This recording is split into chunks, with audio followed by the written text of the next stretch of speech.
Jadi sekarang ini nih isu ini memang lagi hangat-hangatnya beberapa tahun, ya mungkin 3-5 tahun belakangan ini, tentang bagaimana memperlakukan penyelesaian kasus kekerasan dalam relasi.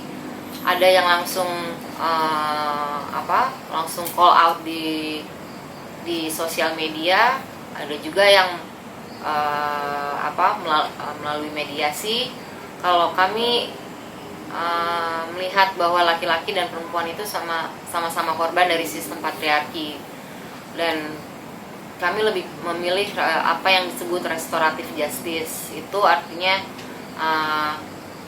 bukan hanya penyintas yang didukung atau dipulihkan, diberdayakan, tapi laki-laki juga harus didampingi untuk melakukan hal yang serupa. Kenapa?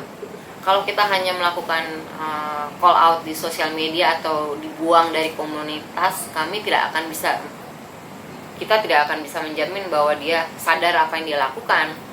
Dia tidak akan sadar apa yang dia lakukan itu salah, dia nggak punya konsep itu, dan dia bisa melakukan itu pada orang lain. Dalam restoratif justice, laki-laki itu juga dibuat berpikir bahwa tindakanmu itu salah, bahwa apa yang kamu lakukan itu tidak tepat. Jadi diedukasi juga gitu loh. Tapi itu juga tergantung ketika misalnya laki-laki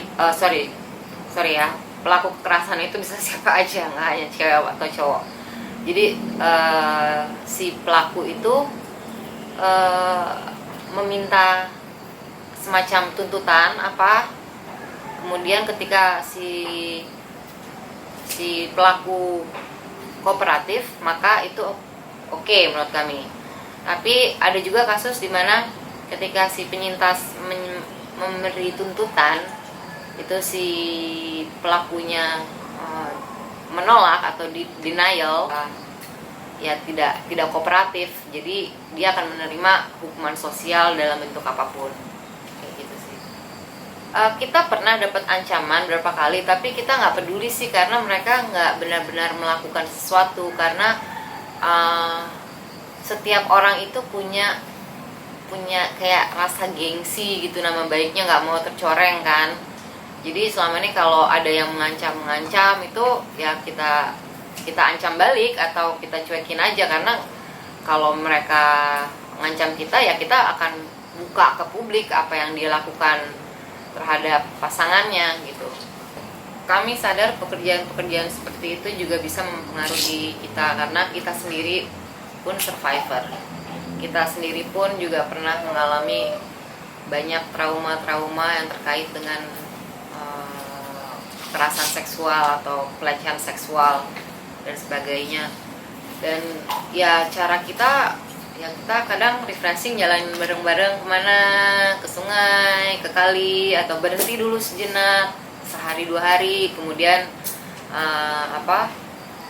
kita ngobrol lagi, nanti baru ketemu lagi gitu. Kadang karena juga proses itu kadang nggak hanya dilakukan di rumah ini saja gitu. Kadang dari telepon atau kita ketemuan di mana diajakin ngobrol gini. Mereka minta ketemu sama kita, terus kita kasih masukan, input dan sebagainya, dan hal itu memang cukup meletihkan. Tapi ya kita punya cara dengan kalau mau ini refreshing dulu supaya kita juga nggak burn out gitu loh. Kadang itu juga memicu trigger memicu sama trigger sama aja, careless. Karena hal-hal tersebut tuh kadang memicu lagi juga luka-luka lama kami. Cuman kami tahu bahwa dengan melakukan hal ini itu juga bagian dari healing buat kita sendiri gitu loh. Kita support perempuan lain, kita juga merasa bahwa kita juga tersupport gitu.